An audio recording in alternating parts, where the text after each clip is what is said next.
क्या आप लोग अपने एग्ज़ाम का एक पार्ट क्लियर करना चाहते हैं? मैं इस वीडियो में आपको बताऊंगी ऐसे क्वेश्चंस और ऐसा टॉपिक जिससे आप अपने एग्ज़ाम में एक नंबर बढ़ा सकते हैं। जैसा कि आपने देखा होगा कि एमसीआरई या फिर और एग्ज़ाम में ये क्वेश्चन हिस्ट्री ऑफ माइक्रोबायोलॉजी से आता ही आता है। तो एमसीआरई में हमने देखा है कि एक क्वेश्चन 4 नंबर का होता है। तो अगर आप ये वीडियो से अपने 4 नंबर गेन करना चाहते हैं तो इस वीडियो में बने रहिए। और वेलकम माय चैनल। आज का टॉपिक है हिस्ट्री ऑफ माइक्रोबायोलॉजी। तो हिस्ट्री ऑफ माइक्रोबायोलॉजी में हम आज देखेंगे कि जितने भी हम लोगों के इम्पॉर्टेंट साइंटिस्ट हैं, उनकी डिस्कवरी हैं, उनके बारे में। तो इससे हमारे साइंटिस्ट और उनकी डिस्कवरी नहीं बल्कि और चीज़ें भी क्लियर होंगी। तो सबसे पहले माइक्रोबायोलॉजी के जो जनक कहे जाते हैं वो हैं एंटी वॉन ल्यूवेनहॉक। हालांकि लुईस पास्चर को भी फादर ऑफ माइक्रोबायोलॉजी कहते हैं, लेकिन वो मॉडर्न माइक्रोबायोलॉजी के फादर हैं। लेकिन अगर बात की जाए सबसे पहले बैक्टीरिया किसने देखा था तो वो थे anti von Leeuwenhoek. They observe bacteria under microscope, जो उन्होंने खुद बनाया था। और वो उसके बाद उन्होंने इसको देखा बैक्टीरिया को, लेकिन उन्हें ये पता नहीं था ये क्या है। तो उन्होंने इसका नाम दिया लिटिल एनिमेल्क्यूल्स। ठीक है, और उसके बाद ठीक हो गया। उसके बाद दूसरे जो साइंटिस्ट हैं हमारे वो हैं इम्यूनोलॉजी के फादर कहे जाते हैं। इन्होंने हमारी जो स्मॉल पॉक्स वैक्सीन थी इसकी डिस्कवरी की थी। तो इम्यूनोलॉजी के फादर अगर पूछा जाए कौन थे तो वो थे एडवर्ड जेनर। तीसरे हैं हमारे जोसेफ लिस्टर, ये हैं फादर ऑफ एंटीसेप्टिक सर्जरी। इन्होंने कार्बोलिक एसिड को इंट्रोड्यूस किया था डाइल्यूटेड फॉर्म में, ताकि जो पोस्ट जैसे कि ऑपरेशन के बाद जो इन्फेक्शन होते हैं उनसे प्रिवेंशन के लिए इन्होंने ये एंटीसेप्टिक कार्बोलिक एसिड को इंट्रोड्यूस किया था। तो इन्हें हम फादर ऑफ एंटीसेप्टिक सर्जरी कहते हैं। फोर्थ है लुईस पास्चर, ये इनको हम फादर ऑफ माइक्रोबायोलॉजी कहते हैं। तो अगर क्वेश्चन आ जाए कि फादर ऑफ माइक्रोबायोलॉजी किसे कहते हैं, और अगर आपके पास ऑप्शन में वैसे तो ऑप्शन में सिर्फ एक ही होंगे, या तो एंटी वॉन ल्यूवेनहॉक होगा या लुईस पास्चर होगा। लेकिन अगर आ जाए तो आप लुईस पास्चर लगाइएगा। लेकिन अगर पूछा जाए कि father of microbiology in modern way तो आपको मॉडर्न माइक्रोबायोलॉजी तो आपको लुईस पास्चर लगाना है। अगर दोनों ही आ जाएं तब भी आपको लुईस पास्चर ही लगाना है, क्योंकि जो ज़्यादा चीज़ें जो मेन चीज़ें थी वो इन्होंने ही इंट्रोड्यूस की थी। तो इनको फादर ऑफ माइक्रोबायोलॉजी कहा जाता है। इन्होंने जर्म थ्योरी को भी मतलब प्रपोज किया था, और जो मिल्क में पास्चराइजेशन होता है उसको भी डेवलप किया था। इन्होंने एंथ्रेक्स, कॉलरा और रेबीज़ की वैक्सीन को भी इंट्रोड्यूस किया था। तो अगर ये भी क्वेश्चन आ जाए कि एंथ्रेक्स, कॉलरा और रेबीज़ की वैक्सीन किसने बनाया था, डेवलप किया था, वो भी लुईस पास्चर ने। तो बहुत सारे इसमें आप देख रहे हैं कि बहुत सारे पॉइंट क्लियर होंगे आपके। उसके बाद है रॉबर्ट कोच, तो इनको हम कहते हैं फादर ऑफ बैक्टीरियोलॉजी। इन्होंने एंथ्रेक्स बैसिलाई, ट्यूबरकुलोसिस बैसिलाई को डिस्कवर किया था। मतलब इन्होंने देखा था कि ये बैसिलाई हैं, मतलब ट्यूबरकुलोसिस का बैसिलाई को इन्होंने देखा था, मतलब डिस्कवर किया था। एंथ्रेक्स को किया था।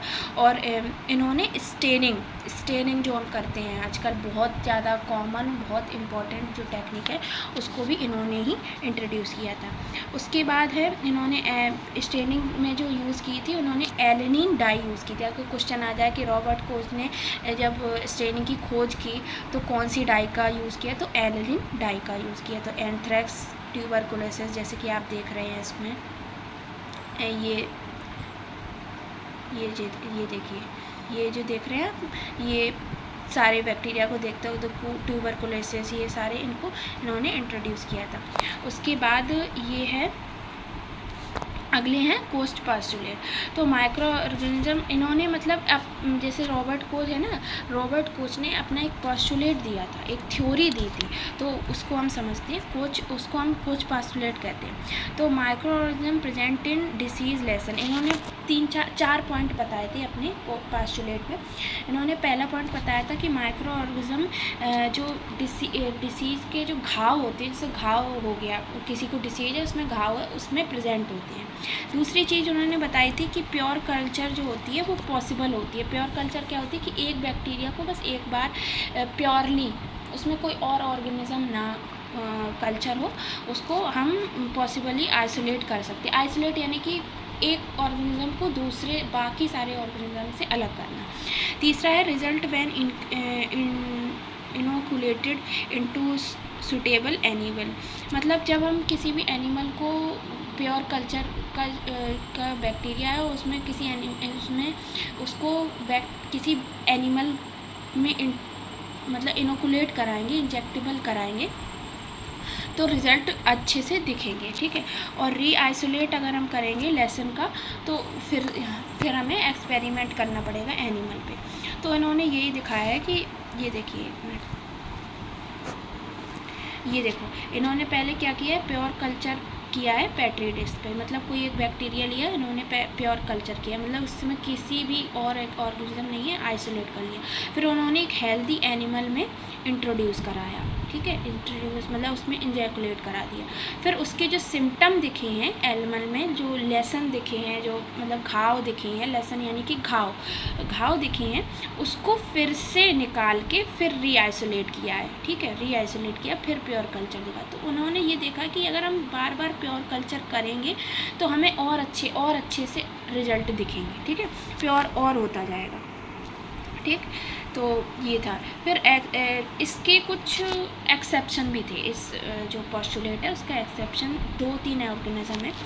तो इसमें सबसे पहला जो ऑर्गेनिज्म है वो है हमारा लेप्री, माइक्रोबैक्टीरियम लेप्री। लेप्री एक ऐसा बैक्टीरिया है, और दूसरा है हमारा ट्रिपैनोमा पैलिडिनम। ये ऐसे दो बैक्टीरिया हैं, इनको ग्रो हम लैब में नहीं कर सकते, ठीक है, हम इन विट्रो इन लैब में ग्रो नहीं कर सकते, हमको इनको किसी भी एनिमल पर ही करना पड़ेगा इंजेकुलेट। यानी कि आपने देखा होगा कि जैसे कि आपने देखा होगा जो नॉर्मल लैब्स होती हैं, बैक्टीरियोलॉजी की लैब होती हैं, उनमें जैसे इनमें एनिमल वगैरह कुछ नहीं है एक्सपेरिमेंट के लिए, तो उसमें हम देखेंगे कोई जैसे लेप्री का पेशेंट आया, जैसे कि उसका डायग्नोसिस करना है, तो उसकी जो हम लेसन्स लेते हैं स्किन कल्चर से, स्किन से निकाल के स्कैल्पर करके हम लेते हैं, तो हम उसको क्या कहते हैं, हम उसको सिर्फ उसका स्मेयर बनाते हैं, उसकी स्टेनिंग करते हैं, हम उसका कल्चर नहीं करते, क्योंकि हम उसका कल्चर कर ही नहीं सकते। कोई ऐसा केमिकल, कोई ऐसा मीडिया ही नहीं बना है, कोई ऐसा मीडियम नहीं है, केमिकल मीडिया जो हम यूज़ करते हैं, अगार या फिर और भी मीडिया, बहुत सारी मीडिया भी मैं आपको पढ़ाऊँगी, वो मीडिया ही नहीं बना जो ट्रिपैनोमा पैलिडिनम और माइक्रोबैक्टीरियम लेप्री के बैक्टीरिया को कल्चर कर सके, ठीक है। तो ऐसा है ही नहीं, तो हम उसके लिए हमें एक सुटेबल, हमें कोई एनिमल ही चाहिए होगा, ठीक है। और दूसरा है हमारा ये निजेरिया गोनोरिया। ये निजेरिया गोनोरिया जो होता है, इसमें भी एक समस्या है। इसकी समस्या ये है कि इसके लिए कोई भी एनिमल ही नहीं है जिससे हम इसको हम मॉडल ही कर सके, उस पर एक्सपेरिमेंट कर सके, उसके लिए कोई एनिमल ही नहीं है। तो फिर वही बात, तो जो 3 बैक्टीरिया हैं वो हमारे कोच पोस्टुलेट के एक्सेप्शन। अगली में आते हैं, अगले साइंटिस्ट हैं हमारे पॉल इस्चर।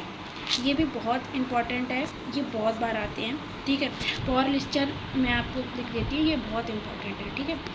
ये पॉल इस्चर जो है ना, इनको कहते हैं कीमोथेरेपी के फादर, कीमोथेरेपी के फादर कहते हैं। ये जो थे, इन्होंने एक मैजिक बुलेट नाम की दवाई इंट्रोड्यूस की थी सिफिलिस के लिए, ठीक है, सिफिलिस के लिए इन्होंने की थी, सिफिलिस याद रखना, syphilis. He was the first reported acid fast bacilli. अगर हम मतलब पूछे कि एसिड फास्ट बैसिलाई यानी कि ट्यूबरकुलोसिस बैसिलाई को सबसे पहले किसने इंट्रोड्यूस किया था, तो वो हैं हमारे पॉल इस्टर। बहुत क्वेश्चन आते हैं इनसे, ठीक है। तो और फिर इन्होंने जो स्टेनिंग की टेक्निक दी थी हैं, ठीक है, इसमें टिश्यू कल्चर, टिश्यू स्टेनिंग की जो टेक्निक दी थी वो भी इन्होंने दी थी, ठीक है, टिश्यू स्टेनिंग दी थी। फिर उसके बाद ही प्रपोज्ड एंटी टॉक्सिन कॉल्ड इल्स्टर फिनोमेना, मतलब इन्होंने एंटी टॉक्सिन इंटरेक्शन को खोज की है, जिसे हम क्या कहते हैं, जिसे हम कहते हैं इल्स्टर फिनोमेना, ठीक है, इल्स्टर फिनोमेना कहते हैं। Introduce method of standardization toxin and antitoxin, मतलब इन्होंने मेथड ऐसी खोज की थी जिसमें हम टॉक्सिन और एंटी टॉक्सिन को स्टैंडर्डाइजेशन कर सकें। ये propose the slide chain theory की भी इन्होंने खोज की थी। फिर उसके बाद इसीलिए इन्हें जो है ना वो उन्हें नोबेल प्राइज़ भी मिला था, ठीक है, फिजियोलॉजी में इन्हें नोबेल प्राइज़ मिला था, ठीक है। और इन्होंने बहुत कंट्रीब्यूशन किया है इम्यूनोलॉजी वगैरह में, तो इसीलिए बहुत इंपॉर्टेंट है ये साइंटिस्ट, ठीक है। उसके बाद है एर्नेस्ट रस्क, ये भी बहुत आते हैं, ये भी थोड़े बहुत आप वैसे कोई मॉक वॉक देते होंगे ना, तो इसमें ये बहुत पूछे जाते हैं। माइक्रोस्कोप की, इलेक्ट्रॉन माइक्रोस्कोप की खोज किसने की, तो एर्नेस्ट रस्क ने, ठीक है। उसके बाद है अलेक्जेंडर फ्लेमिंग, ये भी आपने सुना होगा, पेनिसिलिन की खोज की, बहुत ही रिवॉल्यूशनरी खोज थी पेनिसिलिन की। जो आजकल ज़्यादातर जो दवाइयाँ हैं वो पेनिसिलिन से बनती हैं, ठीक है। तो पेनिसिलिन की जो कहानी है वो यही है कि जो अलेक्जेंडर फ्लेमिंग थे, ये कुछ एक्सपेरिमेंट कर रहे थे, तो इन्होंने देखा कि बैक्टीरियल उसमें कुछ चीज़ ऐसी है जिससे बैक्टीरिया नहीं बढ़ रही है, ठीक है ना, उनकी प्लेट में, कल्चर प्लेट में बैक्टीरिया नहीं बढ़ रहे, तो उन्होंने देखा, तो वो एक फंजाई थी, ठीक है। तो ये देखा कि बैक्टीरिया की एंटीबायोटिक बन सकती है इस फंजाई से, तो उस फंजाई का नाम था हमारा पेनिसिलिन, ठीक है। ये था इसकी कहानी। उसके बाद है गुडपास्चर, इन्होंने वायरल कल्चर जैसे कि चिकैम्ब्रियो वगैरह, जो वायरल यानी कि वायरस का जो कल्चर होता है ना, उसकी खोज की थी। एम्ब्रियो में, चिकैम्ब्रियो में करते हैं, इसको भी, वायरस को भी कम केमिकल मीडिया में नहीं कर सकते, ठीक है, केमिकल मीडिया में नहीं कर सकते। फिर उसके बाद है हमारे एलिक मेंस्टिकॉफ, इन्होंने फैगोसाइटोसिस की खोज की थी। फिर उसके बाद है एमिली कैलिनबर्ग, इन्होंने एल फॉर्म बैक्टीरिया की खोज की थी। फिर इसके बाद है बार्बर MC क्लेटन्स, इन्होंने मोबाइल जेनेटिकल एनिमेंट सेल कॉल्ड की स्थापना की थी, जैसे कि जंपिंग जीन कहते हैं, ट्रांससोम, ये भी क्वेश्चन आया है, जंपिंग जीन किसको कहते हैं, तो ट्रांसपोसोन को जंपिंग जीन कहते हैं, इन्होंने इसकी खोज की थी। उसके बाद है Walter Gilbert and Frederick Sanger, इन्होंने DNA सीक्वेंसिंग की खोज की थी, ये भी बहुत इम्पोर्टेंट है, DNA सीक्वेंसेस की खोज किसने की थी, ठीक है। उसके बाद है कैरली बी मोले, ये भी इम्पोर्टेंट है, ये भी आता है। PCR, ये G लग रहा होगा आपको, लेकिन ये PCR है, PCR है, ठीक है। तो इन्होंने PCR की खोज की थी, जिसके लिए इन्हें नोबेल प्राइज़ भी मिला था। तो ये थे हमारे बहुत ज़्यादा इम्पोर्टेंट हमारे साइंटिस्ट, जो माइक्रोबायोलॉजी में बहुत ज़्यादा पूछे जाते हैं। तो ऐसे ही वीडियो के लिए आप मेरे चैनल को प्लीज़ सब्सक्राइब कीजिए, हेल्प कीजिए, सपोर्ट कीजिए चैनल को। और ये क्वेश्चन जो है ना, ये बहुत इम्पोर्टेंट है, तो आप इसका स्क्रीनशॉट ले सकते हैं, कुछ भी कर सकते हैं।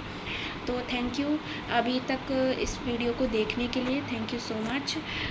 अगले वीडियो में हम मिलेंगे अगले टॉपिक के साथ। Thank you so much.